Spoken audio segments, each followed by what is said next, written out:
ጋውሃን ቤተሰቦቹ ውሃ እየሸጡና በትልቅ ድህነት ውስጥ እንዳስተማሩት ስለሚያውቅ ስራ ለማግኘትና ህይወታቸውን ለመለወጥ እጅግ በጣም ይጥራል።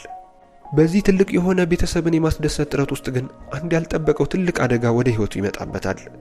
ይህንንም ለማስተካከል ከነበረበት መከራ የበለጠ ችግር የገጠመው ሲሆን በዚህም ፊልም የዚህን ወጣት መጨረሻ የሚያስመለክተንን ምርጥ የሆነ ፊልም ይዤላችሁ መጥቻለሁ። እንደምትወዱት ምንም ስለማልጠራጠር ሁላችንም ይህንን ቪዲዮ ላይክ እያደረግን አዳዲሶችም ቻናሉን ሰብስክራይብ በማድረግ መቀላቀላችሁን አትርሱ። ወደ ፊልሙ እንለፍ። ይመቻችሁ። ፊልማችን ጋውሃን የተባለ ወጣት ከአንድ ዩኒቨርሲቲ በከፍተኛ ውጤት ሲመረቅ እያስመለከተን ይጀምራል። ጋውሃን በጣም ከደሃና ትሁት ቤተሰብ ስለመጣ ከዩኒቨርሲቲ መመረቁ ለቤተሰቡ በጣም አስደናቂ ስኬት ነበር። ወላጆቹ የመጠጥ ውሃ በመሸጥ ኑሯቸውን የሚገፉ ቢሆንም ልጃቸው ትምህርት ተምሮ አንድ ቀን ቤተሰባቸውን ከድህነት ያወጣል በሚል ተስፋ ሁሉንም ነገር መስዋዕት አድርገው ነበር ያስተማሩት። ነገር ግን ከምርቃቱ በኋላ ጋውሃን የሥራው ዓለም ከፍተኛ ውጤትን ብቻ ሳይሆን ትውውቅን፣ የማህበራዊ መደብን እና ሌላው ቀርቶ ግለሰቡ ከየት እንደመጣ ጭምር ዋጋ እንደሚሰጠው ይረዳል። ሥራ ፍለጋ በዋና ከተማዋ ወራቶችን ቢያሳልፍም ሥራ ባለማግኘቱ ግን የሥራ ማመልከቻውን ማስገባቱን አላቆመም ነበር እና ጋውሃን የሥራ ሲቪውን በየቦታው ቢያስገባም ለሥራው አልፎ አንድ ቀንም ተጠርቶ አያውቅም። ብዙ ኩባንያዎች የሚፈልጉት ከታዋቂ ዩኒቨርሲቲ የተመረቁትን በተለይም በውጭ ሀገር የተማሩትን ብቻ ሲሆን ጋውሃን ግን በትውልድ ከተማው ከሚገኝ ትንሽዬ የግል ኮሌጅ ነበር የተመረቀው። በዚህም ምኞቱ ሁሉ ወደ ቅዠትና ከንቱነት እየተቀየረ ነበር። ጋውሃን ማይክ የተባለ የሀብታም ነጋዴ ልጅ የሆነና በትልቅ ኩባንያ ውስጥ በቀላሉ ሥራ እንዲያገኝ ሊያግዘው የሚችል አንድ ጓደኛ ነበረው። ነገር ግን ጋውሃን የራሱ መርህ ያለው ሰው በመሆኑ በማንም ሰው እርዳታ ወይም ተጽዕኖ ላይ መታመን የማይፈልግና ስኬቱን በራሱ ጥረት ማግኘት የሚፈልግ ሰው ነበር። ሥራ ሳይዝ ቀናቶች እያለፉ ሲሄዱ በቤት ውስጥ ያለው ጫና በጣም እየጨመረበት ይመጣል። ወላጆቹ እሱ የመንግስት ሰራተኛ እንዲሆን የሚፈልጉ ሲሆን ምክንያታቸው ደግሞ ሥራው ቋሚና አስተማማኝ እንደሆነ አድርገው ስለሚያስቡ ነበር። ጋውሃን ግን ህልሙ በፋይናንስ ዘርፍ ውስጥ መስራት፣ ወደ ባንክና ኢንቨስትመንት ዓለም መግባት እንዲሁም ከአክሲዮኖችና ከካፒታል ገበያዎች ጋር መስራት ሲሆን በእሱ እይታ የቤተሰቡን ዕጣ ፈንታ በደንብ ሊለውጥ የሚችል ብቸኛው መንገድ ያ ነበረ። ወላጆቹ እያረጁ ቢሆንም አሁንም በየቀኑ ጠንክረው እየሰሩ በመሆናቸው ጋውሃን ከዚህ በላይ እነሱ ላይ ሸክም መሆን እንደማይችል ይልቁንስ እነሱን መርዳት መጀመር እንዳለበት ተረድቶ ምንም ገንዘብ ስላልነበረው ለጊዜው በፍቅረኛው በሺያ አፓርትመንት ውስጥ ለመቆየት ይወስናል። ሺያ ለጋውሃን ልዩ ሴት ስትሆን ሁሉም ሰው በሱ ሲጠራጠርና ዝቅ አድርጎ ሲመለከተው አንድ ቀን ህልሙን እንደሚያሳካ የምታምነው ብቸኛዋ እሷ ነበረች እና ጋውሃን በየኩባንያው ውድቅ ከተደረገ በኋላ በስተመጨረሻ ያልተጠበቀ አንድ እድል ወደሱ ይመጣና ጋውሃን ብሉስቶን በሚባል ትልቅ የፋይናንስ ኮርፖሬሽን ውስጥ በኢንተርንሺፕ ሥራ ያገኛል። ይሄ የጽናቱ ውጤት ትንሽ እድል ተጨምሮበት የመጣ ውጤት ሲሆን የጓደኛው አባት አና ብሉስቶን ለአንዱ የሽርክና ፕሮግራማቸው አንድ ተጨማሪ የልምምድ ቦታ ሊከፍቱ እንደሆነ መክሮት ስለነበር ነው። ብሉስቶን በቻይና ውስጥ ካሉ ግዙፍ የፋይናንስ ተቋማት አንዱ ሲሆን ኢንቨስትመንቶችን፣ የአክሲዮን ገበያዎችን እንዲይዙና ኩባንያዎች በመጀመሪያ ደረጃ የህዝብ አክሲዮን ሽያጭ በኩል ካፒታል እንዲያሰባስቡ የሚረዳ ተቋም ነው።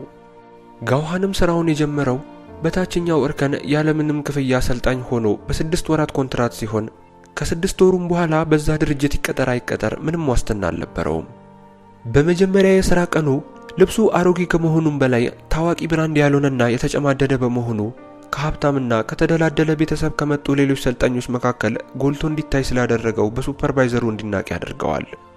ከሥራም በኋላ ጋውሃን ባዶ ሊሆን የተቃረበው የባንክ ሂሳቡን እያየ በዝምታ ተቀምጦ ሲያዝን ቆይቶ ወደ ቤቱ ሲገባ ሺያ ለራሷ ቆጥባ ባስቀመጠችው ብር አዲስ ሙሉ ልብስ ገዝታ ይዛለት በመምጣቷ ልብሱ ውድ ባይሆንም ለረጅም ጊዜ ያልተሰማውን በራስ መተማመን ስሜት መልሶለት ነበር።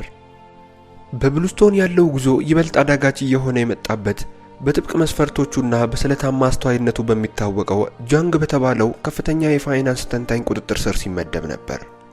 ጃንግ በፋይናንስ ዓለም ውስጥ ለብዙ አስርተ ዓመታት የቆየ ሲሆን ገበያው ምን ያክል በፍጥነት ሊቀያየር እንደሚችልና አንዲት ትንሽዬ ስህተት ኩባንያን እንዴት እንደምትጥልና የኢንዱስትሪ ለደካሞች ቦታ እንደሌለው በደንብ የተረዳ ሰው ነው። በዚህም ምክንያት ጋውሃን የውሃ ሻጭ ልጅ መሆኑንና ከትንሽዬ የሀገር ውስጥ ኮሌጅ መመረቁን ሲመለከት ገና ከጅምሩ ይጠራጠረዋል። ምክንያቱም ለጃንግ ከፍተኛ የፋይናንስ ዓለምን መቀላቀል የሚችሉት በተመረጠ ትምህርት ቤት የተማሩ ኃይለኛ ቤተሰብና ጠንካራ ትውውቅ ያላቸው ሰዎች ብቻ ናቸው ብሎ ስለሚያምን ነበር። ነገር ግን ጋዋን ደግሞ እንዲሳካለት የፈለገበት ምክንያት ተመሳሳይ ሲሆን የሰው ልጅ ያደገበት ሁኔታ መድረሻውን እንደማይወስነው ለማረጋገጥ ቆርጦ ስለነበር ደጋግሞ እድል እንዲሰጠው ከጠየቀው በኋላ በስተመጨረሻም ጃንግ አንድ እድል ሊሰጠው ይወስናል። ጋዋን ለሥራ ጉጉት ኖሮት ብቻ ሳይሆን ብልህ በመሆኑ የወቅቱን የገበያ ጉዳዮች በመረዳትና አስቸጋሪ በሆኑ የፋይናንስ ጉዳዮች ላይ ሳይፈራ አስተያየት በመስጠት ራሱን ማስመስከር ይጀምራል። ከጥቂት ጊዜ በኋላም ጃንግ ጋዋንን ወደ አንድ የደንበኞች ስብሰባ እንዲያደርሰው ጠይቆት ጋዋን መኪና እየነዳ ሲያደርሰው በጋዋን የመኪና ነዳድ ችሎታ ጃንግ ይደነቃል። ለካ ጋዋን በኮሌጅ ያለ ተጨማሪ ገንዘብ ለማግኘት በትርፍ ጊዜው አሽከርካሪ ሆኖ ሰርቶ ነበር። የሄዱት ብሉስቶን ኢንቨስት ሊያደርግበት ወዳሰበው የሄሊኮፕተር ማምረቻ ኩባንያ ሲሆን ጃንግ ጊዜ ሳያጠፋ ምርቱን በራሱ በመመርመር እያንዳንዱ የአውሮፕላኖቹን ዝርዝር በማረጋገጥ ያለምንም ማመንታት በርካታ ክፍሎችን ሲፈታታ ኩባንያው ጥራት የሌላቸውን ክፍሎች መጠቀሙን ይደርስበታል። ይህም ግኝት በባለ ሀብቶች መካከል ጥያቄን አስነስቶ የስብሰባውን ድባብ ስለለወጠው ጋዋን ከዚህ ተሞክሮ ተነስቶ ፋይናንስ ስለ ቁጥሮችና ስለ ስሌቶች ብቻ ሳይሆን ስለ ታማኝነት፣ ስለ ትክክለኛነትና እያንዳንዱ ኢንቨስትመንት በታማኝነትና በግልጽነት የተደገፈ መሆኑን ስለማረጋገጥ እንደሆነ ይማራል። በተጨማሪም የጃንግ መርሆች በጥንቃቄ የተሞሉ በመሆናቸው ትክክል የሆነውንና ያልሆነውን እንዲለዩ ስለረዳቸው ጃንግ ማድነቅ ይጀምራል። የቡድን ስራቸውም ውጤት አግኝቶ ፕሮጀክቱ ስኬታማ ሲሆን ጃንግ በጋዋን ውስጥ ሽምቅ የሆነ አቅም እንዳለ ማየት ይጀምራል። ሲመለሱም ጋዋን በእውነቱ ከሱ መማር ከፈለገ በጣም ስነ ስርዓት ያለው ሰው ሊሆን እንደሚገባ ይመክረዋል። በዚህም በየቀኑ የፋይናንስ ዜናዎችን ማረጋገጥ፣ የገበያ ፖሊሲዎችን መከታተልና የሀገር ውስጥም ሆነ የዓለም አቀፍ አዝማሚያዎችን ማጥናት ይኖርበታል። በየቀኑ ጧትም ሪፖርቶችንና ለጃንግ የሚሆን አንድ ጥቁር ኩባያ ቡና ማዘጋጀት ነበረበት። ይህም የታዛዥነት ጉዳይ ብቻ ሳይሆን ስልጠና የሚወስድበትና የተነሳሽነት ስሜቱ የሚፈተንበት ነበር። ብዙም ሳይቆይ የመጀመሪያ ትልቅ ስራው ይደርስና ጋዋን ለአንድ አዲስ ደንበኛ የአክሲዮን ሽያጭ ፕሮፖዛል እንዲያዘጋጅ በመመደቡ ጠንክሮ ቢሰራም ነገር ግን ውጤቱ ካሰበው በታች ይሆንበታል። አቀራረቡ ሰዎችን ማስደመም ባለመቻሉ ደንበኞቹ ወዲያውኑ ውድቅ ካደረጉበት በኋላ ለራሳቸው ጥቅም ሲሉ ስምምነቱን ለማጭበርበር በመሞከራቸው ፕሮጀክቱ ሳይጀመር ይፈርሳል። በተፈጠረውም ነገር ጃንግ ምንም አልከፋውም ነበር። ምክንያቱም ለሱ በማታለል ከማሸነፍና ታማኝነት በሌለው ስምምነት ውስጥ ገብቶ ከመውጣት መራቅ እንደሚሻል ስለሚያምን ነበር። ምሽት ላይም በመስሪያ ቤታቸው ህንጻ ጣሪያ ላይ ጃንግና ጋዋን ከስር ያለውን ከተማ እየተመለከቱ አብረው ሲቀመጡ ጃንግ የኢንቨስትመንት ዓለም አንድ መራራ እውነት እንዳለውና ያም እውነታ ዓለም ለትርፍ ሲሉ ማንኛውም ነገር በሚያደርጉ ስግብግብ ሰዎች የተሞላች እንደሆነ ይነግረዋል። በዚህ ቅጽበት ጋዋን የጃንግን እውነተኛ ማንነት ማለትም እሱ ታማኝ ስነ ስርዓት ያለውና ምንም ያህል ትልቅ ገንዘብ ቢቀርብለትም በሙስና ውስጥ ለመሳተፍ ፈቃደኛ ያልሆነ ሰው እንደሆነ ይረዳል። ሆኖም የጋዋን ትምህርቶች ገና አላለቁም ነበር። ብዙም ሳይቆይ ላኪዶግ ለተባለ የቤት እንስሳ ምግብ ኩባንያ የአክሲዮን ሽያጭ ፕሮፖዛል እንዲይዝ ትልቅ ሌላ ፈተና ይሰጠውና ጋዋን ቀንና ሌሊቱን ሙሉ እየሰራ ሙሉ ጥረቱን በማፍሰስ የተለየና ጎልቶ የሚታይ ነገር ማድረግ ስለፈለገ ከተለመደው የፋይናንስ ሪፖርት ይልቅ ፕሮፖዛሉን እንደ መጽሔት አድርጎ በምስሎችና በፈጠራ አቀማመጦች በማዘጋጀት ከጃንግ ጋር ቡማ ከተባለችው የኩባንያው ባለቤት ጋር ለመነጋገር ይሄዳሉ። በስብሰባቸው ወቅትም ቡማ ጋዋን የልጅነት የቤት እንስሳውን ጠቅሶ በማውራቱ ስለ ውሾች ባለው ዕውቀት ትኩረቷን ስቦ ጉዳዩን በዝርዝር ለመወያየት ምሽት ላይ ወደ ቤቷ እንዲመጣ ስትጋብዘው ጋዋን በደስታና በተስፋ ተሞልቶ ስምምነቱ ሊጠናቀቅ ነው ብሎ በማሰብ ይሄዳል። ነገር ግን እዛ ሲደርስ ስብሰባው ስለ ንግድ ሥራ እንዳልሆነና ቡማ ሌላ ፍላጎት እንዳላት እሱም ከሷ ጋር ለማደር ከተስማማ ፕሮፖዛሉን እንደምትቀበለው በመናገር ቃል ትገባለታለች። ጋዋንም እየደነገጠ እምቢ በማለቱ ቡማ ያለመፈለግ ስሜት ስለተሰማት ሌላ ጥያቄ በማቅረብ ኮንትራቱን የምትፈራረመው በሷ ፊት የውሻ ምግብ ከበላ ብቻ እንደሆነ ትነግረዋለች። መጀመሪያ ላይ ጋዋን ትንሽ ቢያመነታም ነገር ግን አሁንም ሳይታክቱ ስለሚሰሩት ወላጆቹና ለሱ ስትል ብዙ መስዋዕትነት ስለከፈለችው ሺያ በማሰብ ከዚህ ሁሉ ሲነጻጸር ኩራቱን መዋጥ ምንም መስሎ ስለታየው ስምምነቱን ለማግኘት ተስፋ በማድረግ ምግቡን ይበላና በዚያ ምሽት ወደ ቤት ሄዶ በጸጸት የበላውን ነገር ያስታውቃል። እናም ጋዋን ይህ ሁሉ ነገር ተፈጥሮ በትልቅ ውርደት ውስጥ ቢሆንም እንኳን በብሉስቶን ውስጥ ቋሚ ቦታ ለማግኘት አስፈላጊውን ነገር ሁሉ እንደሚያደርግ በመናገር ራሱን ያሳምናል። ይሄም ከሆነ ቀናቶች ካለፉ በኋላ ቡማ ፕሮፖዛሉን በጭራሽ እንዳልፈረመችና እንዳታለለችው በመስማቱ ጋዋን እጅግ በጣም ልቡ ተሰብሮ የታገሰው ነገር ሁሉ በከንቱ እንደሆነ ይረዳል። ጃንግም ይህንን ሲረዳ በፋይናንስ ዓለም ውስጥ ቃል የሚጠቅመው በውል ላይ ሲሰፍር ብቻ ነው፣ እንደዛ ካልሆነ ግን ባዶ ነው በማለት ለዘላለም ከልቡ የማይጠፋ ትምህርትን ያስተምረዋል። ምንም እንኳን ፈተናዎች ቢበዙበትም ጋዋን ቀስ በቀስ መረጋጋት ጀምሮ በልምምድ ወቅት ስፍር ቁጥር የሌላቸውን ፈተናዎች ካለፈ በኋላ በድርጅቱ ውስጥ ትልቅ የሆነን ስም ማግኘት ይጀምራል። ሰዎች አሁንም ጋዋንን እንደ አዲስ ሰራተኛ ቢመለከቱትም ጉልበቱንና ቁርጠኝነቱን ችላ ብሎ ማለፍ ግን ከባድ ነበር። ትንሽ ቆይቶም የኩባንያው ዋና ዳይሬክተር በጠና በመታመሙ በውጭ ሀገር ሄዶ የረጅም ጊዜ ሕክምና መከታተል ስለነበረበት ጊዜያዊ የአመራር ክፍተት በመፈጠሩ ያንን ክፍት ቦታ ሄለን የተባለች ሴት እንድትተካው ይደረጋል። ሄለን ብልህ፣ ከፍተኛ የሥራ ፍላጎትና በራስ መተማመን ያላት ሴት ስትሆን የሰዎችን ትኩረት በመሳብ ብቻ ሳይሆን ለስልጣን ባላትም ጥማት እዛ መስሪያ ቤት ውስጥ በጣም ትታወቅ ነበር።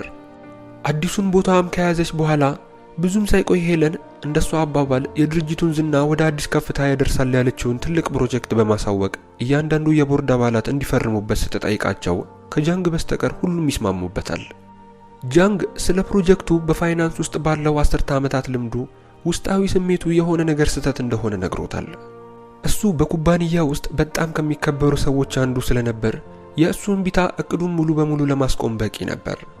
ሄለንም ለዓመታት ታውቀው ስለነበር ጃንግን ማሳመን ቀላል እንደማይሆንና ምን ያህል ግትር ሊሆን እንደሚችል በመረዳቷ የተለየ ስልት በመዘየድ ጃንግን በቀጥታ ከማጥቃት ይልቅ የሱ ደካማ ጎን የሆነውንና በሙሉ ልቡ የሚያምነውን ጋዋን ትመርጥና ወደሱ ከመቅረቧ በፊት ቀደም ብላ ምርመራ በማድረግ ስለ ትግሉ፣ ስለ ምኞቱና ስላለመተማመኑ ሁሉንም ነገር ታጣራለች። በዚህም ወደሱ ሄዳ ሁልጊዜ የሚመኘውን ማለትም በድርጅቱ ውስጥ ቋሚ የሥራ ቦታ፣ ትልቅ ቦነስ፣ የቅንጦት ጥቅማ ጥቅሞችና አዲስ አፓርትመንት በአንድ የቅድመ ሁኔታ ልትሰጠው። ያም ቅድመ ሁኔታ ጃንግ የፕሮጀክቱን ይሁንታዊ እንዲፈርም ማንኛውንም አይነት መንገድ ተጠቅሞ ማሳመን ሲሆን ጋዋን መጀመሪያ ላይ ቢያመነታም በስተመጨረሻም ግን መሪውንና መካሪውን መክዳት ቢሆንበትም የሄለንን ጥያቄ ተቀብሎ ብልህነቱን በመጠቀም ፕሮጀክቱ ህጋዊ እንዲመስል ሰነዶችን በመለወጥና ሪፖርቶችን በማስተካከል በስተመጨረሻም የጃንግን ፊርማ ማግኘት በመቻሉ በማግስቱ ፕሮጀክቱ ሲጸድቅ ጃንግ የሆነውን ነገር አውቆ ይደነግጥና በገዛ ተማሪው እንደተታለለ ሲገነዘብ ክህደት በነገሰበት አካባቢ መቀጠል ባለመፈለጉ በዚያኑ ቀን በዝምታ ስራውን ይለቃል። በመስሪያ ቤት ውስጥ ለሄለን ብዙ ጊዜ እንቅፋት የሚሆንባት ሰው በመወገዱ ለሄለን ይሄ በጣም ትልቅ ድል ነበር።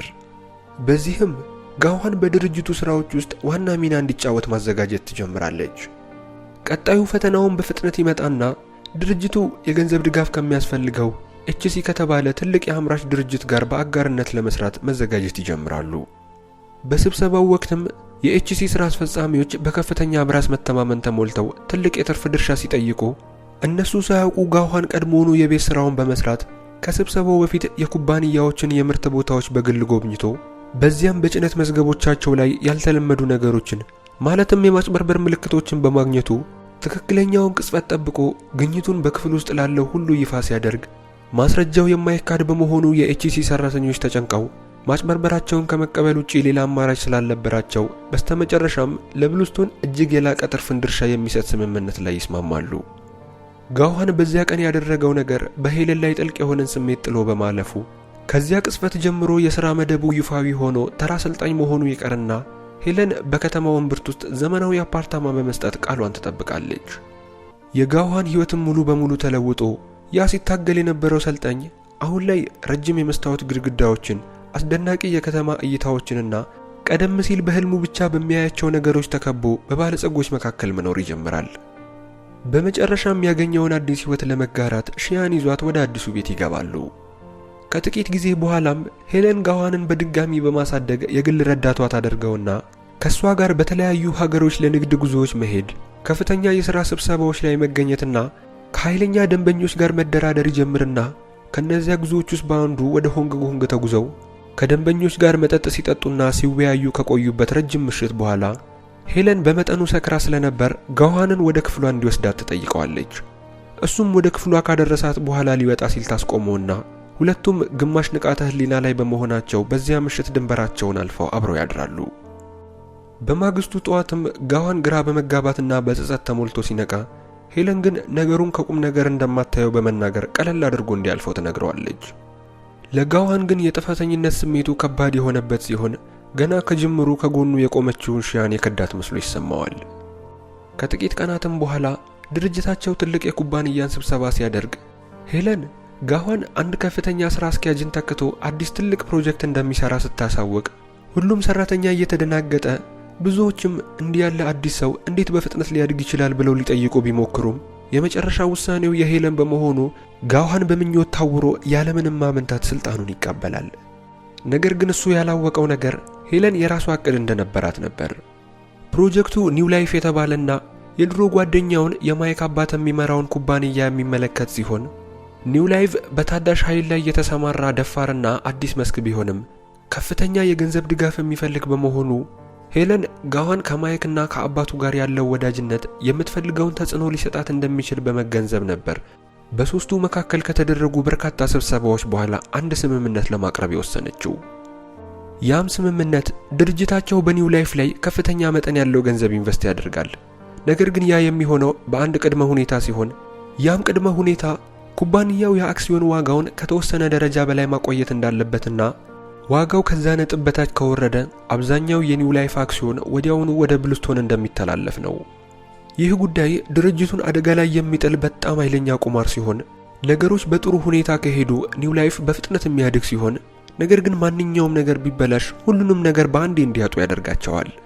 ጋዋንም በስግብግብነትና በኩራት ተነሳስቶ ማይክና አባቱን ስምምነቱን እንዲቀበሉና የሃይድሮጂን ኢነርጂ ፈጠራቸውም ዋጋው ሰማይ እንደሚነካ ነግሮ ሊያሳምናቸው ሲሞክር ማይክ ኩባንያቸው ገና በደንብ ያልጠነከረ በመሆኑ ጥርጣሬ ቢገባውም ጋዋን ግን ግፊቱን በመቀጠሉ በመጨረሻም የማይክ አባት ስምምነቱን ይፈርማል። ብዙም ሳይቆይ ሄለን ቀጣዩ እርምጃዋን በመውሰድ በጋዋንና በሷ ስም የተመዘገበ የሆቴል ደረሰኝ በቀጥታ ወደ ሺያ አድራሻ ትልክና ሺያ ያንን ባየችበት ቅጽበት ልቧ ተሰብሮ በችግሩ ሁሉ የደገፈችው ሰው እንደከዳት ይሰማታል። ለዓመታት ማንም ባላመነበት ጊዜ ከጎኑ ቆማ የነበረ ቢሆንም አሁን ግን ያ ታማኝነት በመታለል የተከፈለ ስለመሰላት ጋዋን ሊያስረዳት ቢሞክርም እምነቷን ስለበላባት ንብረቶቿን ጠቅልላ ብቻውን ትታው ትሄዳለች። ይህ በእንዲህ እንዳለ የኒው ላይፍ አክሲዮኖች በይፋ ለንግድ የሚቀርቡበት ቀን ይደርሳል። ነገር ግን ማንም የማያውቀው ነገር ሄለን ከኩባንያው አቅራቢዎች ጋር የጥሬ ዕቃዎችን እንዲያቋርጡ በሚስጥር ስምምነት ማድረጓን ሲሆን ያለ ጥሬ ዕቃ የኒው ላይፍ ስራዎች በመቆማቸው መጀመሪያ ላይ የአክሲዮኑ ዋጋ ተስፋ ሰጪ ቢመስልም ብዙም ሳይቆይ ግን ቁልቁል መውረድ በመጀመሩ በባህል ሀብቶች መካከል ድንጋጤ ተሰራጭቶ በአክሲዮኑ ሽያጭ ዙሪያ የነበረውም ደስታ ወደ ትርምስ ተቀይሮ የአክሲዮኑ ዋጋም ዝቅተኛ ደረጃ ላይ እስኪደርስ ድረስ እየወደቀ ይሄዳል። በወደቀም ጊዜ አብዛኛው የኒው ላይፍ አክሲዮኖች ወዲያውኑ ወደ ብሉስቶን በመተላለፋቸው ይህ ለብሉስቶን ትልቅ ድል በመሆኑ ሄለን ፈገግ ስትል ለኒው ላይፍ ግን ፍጹም የሆነ ያልተጠበቀ ትልቅ ውድመት ነበረ። ውድቀቱ ኩባንያውን ብቻ ሳይሆን ህይወትንም ያጠፋ ሲሆን ያንን ንግድ ለመገንባት ሙሉ ህይወቱን ያሳለፈው የማይክ አባት ኪሳራውን መቋቋም ባለመቻሉ ጭንቀቱ በጤናው ላይ ጉዳት አድርሶ ልቡ መስራት ያቆምና ብዙም ሳይቆይ ህይወቱ ያልፋል። ማይክ አባቱን ብቻ ሳይሆን የቤተሰባቸው ኩራት የነበረውን ኩባንያና በአንድ ወቅት የሚተማመንበትን ጓደኛውን በማጣቱ ልቡ ሲሰበር ለጋዋን ደግሞ ጉዳዩ ሊያመልጠው የማይችለው የቅዠት ዓለም ሆኖበታል። በአንድ ወቅት ስኬት ችግሮቹን በሙሉ ሊያጠፋለት እንደሚችል አምኖ የነበረ ሲሆን አሁን ግን የምኞቱን ዋጋ በማየቱ ትልቅ የሆነ የጥፋተኝነት ስሜት ያስጨንቀዋል። በአንድ ወቅት የፈለጋቸውን ነገሮች ሁሉ ቢያገኝም አሁን ላይ ግን ዋጋ ያላቸውን ነገሮች በሙሉ አጥቷል። ከዚያም በአንድ ምሽት በድርጅቱ ህንጻ ጣራ ላይ ቀደም ሲል ከጃንግ ጋር ሐሳብ በሚያንሸራሽሩበት ቦታ ላይ ቆሞ ከተማዋን ቁልቁል ወደታች በመመልከት በሐዘንና በሽንፈት ስሜት ውስጥ ተሞልቶ ራሱን ቢያጠፋ በስተመጨረሻ ሁሉ ነገር ሰላም ያመጣ እንደሆነ ሲያስብ ቆይቶ ውሳኔውን ተግባራዊ ከማድረጉ በፊት ለጃንግ ደውሎ ይቅርታ በመጠየቅ ራሱን ሊያጠፋ እንደሆነ ይነግረዋል። ጃንግም በደረሰበት ክህደት ብስጭት ውስጥ ቢሆንም ጋዋን ያለበት ድረስ መጥቶ ከጎኑ በመቆም አንድ ሰው ብዙ ጊዜ ሊሰበር ይችላል፣ ነገር ግን ፈጽሞ ሊሸነፍ አይችልም በማለት አንድ ቀላል ግን ኃይለኛ የሆነ ንግግር ሲናገር እነዚያ ቃላቶች ጋዋንን በድጋሚ ብርታት ይሰጡታል። ከረጅምም ጊዜ በኋላ ለመጀመሪያ ጊዜ እንደገና ዓላማ እንዳለው ይሰማውና ምንም አይነት አደጋ ቢኖረውም ያጠፋውን ለማስተካከል ወስኖ ወደ ማይክ በመሄድ ስለ ሁሉም ነገር ከልቡ ይቅርታ ይጠይቀዋል። መጀመሪያ ላይ ማይክ ከሱ ጋር ምንም አይነት ንግግር ማድረግ ባይፈልግም የጋዋን ህመም በጣም ጥልቅ በመሆኑ ከልቡ ሲናገር ስህተቱን ሲያምንና እውነተኛ ጸጸት ሲያሳየው ማይክ ይህ የከዳው ሰው እንዳልሆነ ተረድቶ በስተመጨረሻም ለጋዋን ሁለተኛ እድል ይሰጠዋል። ከዚያም በኋላ በማይክ ፍቃድና በጃንግ መመሪያ ጋዋን እርምጃ ማቀድ ይጀምርና በአሁኑ ምኞትን ሳይሆን ካሳን ፍለጋ እቅዳቸውን በብልህ ማታለያ ይጀምሩና ከመካከለኛው ምስራቅ የመጣ አንድ ትልቅ ባለሀብት ኒው ላይፍን ለመግዛት ፍላጎት እንዳለው ወሬ ያሰራጫሉ። በዚህ ጉዳይ ላይ ዓላማው ምንም ነገርን መሸጥ ሳይሆን የሰዎችን ግንዛቤ በመቅረጽ በአክሲዮን ገበያ ውስጥ በራስ መተማመን እውነታን እንደሚፈጥር ማድረግ ነበር። በመቀጠልም በኢንተርኔት ላይ ያለውን ወሬ ለመቆጣጠር በመስራት የማህበራዊ ሚዲያዎች ስለ ኩባንያው መመለስ በሚያወሩ ወሬዎች እንዲሞሉ በማድረግ የታዳሚው ጉጉት ሲጨምር ጋዋንና አጋሮቹ ወደ ሶስተኛ ምዕራፋቸው ይሸጋገራሉ። አስቀድመው ባዘጋጇቸው ደላሎች አማካኝነት ዋጋው ገና ዝቅተኛ እያለ የኒው ላይፍን አክሲዮኖች በከፍተኛ መጠን በዝምታ መግዛታቸውን ሲጀምሩ የሰው አክሲዮኑን የመግዛት ፍላጎት በጣም ሲጨምርና ግስጋሴው ሲፈጥን ዋጋው በፍጥነት በመጀመሩ በአክሲዮኑ መውረድ ላይ ተወራርደው የነበሩ ነጋዴዎች አክሲዮኖቻቸውን መልሰው ለመግዛት ስለተገደዱ ይህም ዋጋውን ይበልጥ እንዲጨምር ያደርገዋል። ይህ ሾርት ስኩዊዝ የሚባል የታወቀ ዘዴ ሲሆን እቅዱ ከተሳካ ዋጋውን ከፍ ማድረግ ብቻ ሳይሆን ብሉስቶንና ሄለንንም አስከፊ የገንዘብ ቀውስ ውስጥ ይጥላቸዋል። ስልቱ ወደ ተግባር ሲለወጥ አሁንታዊ የገበያ ስሜት እንደ ሰደድ እሳት በመሰራጨቱ ድንገተኛውን ጭማሪ ያየችው ሄለን ትደነግጥና ብሉስቶን አብዛኛው የአክሲዮን ቁጥጥሩን ካጣ ሙሉ ዝናዋ እንደሚፈርስ በመረዳቷ ተስፋ በመቁረጥ ቡድኗ የተጋነነ ዋጋ ቢሆንም እንኳን የሚችለውን ያህል አክሲዮን እንዲገዛ ታዛቸዋለች። ይህ በእንዲህ እንዳለ ጋዋን፣ ማይክ እና ጃንግ ዋጋቸውን ይበልጥ ከፍ ማድረጋቸውን በመቀጠላቸው ገበያው በትርምስ ፈንድቶ በጥቂት ቀናት ውስጥ ኒው ላይፍ አክሲዮን ታይቶ በማይታወቅ ደረጃ ላይ በመድረሱ በዚህን ጊዜ ብሉስቶን በማይቀጥል ዋጋ በጣም ብዙ አክሲዮኖችን ቢገዛም አብዛኛው አክሲዮኖች ግን ቀድሞውኑ በጋዋን እጅ ስር ገብተው ነበር። ትክክለኛውንም ቅጽበት ጠብቆ ማይክ ለውስጣዊ መልሶ ማደራጀት በሚል ምክንያት የንግድ ልውውጡን ማቆሙን ሲያስታውቅ ይህ ድንገተኛ መታገድ ብሉስቶንን ሊሸጠው በማይችለው ውድ አክሲዮን ተተብትቦ እንዲቀር አድርጎ ያደቀዋል። በዚህም ምክንያት የኩባንያው ገንዘብ ታግዶ የሄለን ግዛት በአንድ ጀንበር በመፍረሱ ጋዋንና ማይክ በስተመጨረሻ በቀላቸውን ይወጣሉ። ነገር ግን ድሉ ዋጋ የነበረው ሲሆን ድርጊታቸው ከባለስልጣናት ትኩረትን በመሳቡ ሁለቱም ህጋዊ ቅጣት ይገጥማቸዋል። ማይክ የአባቱ ቅርስ በስግብግቦች እጅ ሲጠፋ ከማየት ይልቅ ቅጣትን መቀበል መርጦ ነበር። በሌላ በኩል በአንድ ወቅት ኃይል ሁሉ በእጇ የነበረችው ሄለን በራስ መተማመኗን፣ ተጽዕኖ ፈጣሪነቷንና ሞያዋን ሁሉ ነገሯን በአንዴ ታጣለች። በስተመጨረሻም ጋዋን ከብሉስቶንና ሊያጠፋው ከነበረው ዓለም በመውጣት ነገሮችን ለማስተካከል በማሰብ ወደ ሺያን ሄዶ ይቅርታን ሳይጠብቅ ነገር ግን እውነቱን እንድታውቅ ስለ ሁሉም ነገር ያስረዳታል። ከዛም ምኞት እንዲቆጣጠረው ወይም ለትርፍ ሲባል የሰዎችን ህይወት በሚያጠፋ ብልሹ አሰራር ውስጥ እንደማይገባ ለራሱ ቃል ገብቶ በስተመጨረሻም በታማኝነትና በእምነት ላይ በተገነባው የጃንግ አዲስ የግል ፋይናንስ ድርጅት ውስጥ ሲቀላቀል ይታያል። ሁለቱም አብረው ከምንም ነገር በላይ ሌሎችን ሳያጠፉ ስኬትን መፈለግ በሚል መርህ መመራት ይጀምራሉ። ፊልሙን በስተመጨረሻ አንዳንድ ጊዜ ስኬትን ፍለጋ ወደ ላይ በወጣን ቁጥር መጀመሪያ ያመኑንን ሰዎች ሁሉ እንዳጣን ስንረዳ ህይወት ብቸኛ እንደምትሆንብን እየነገረን በዚህ ይተናቀቃል።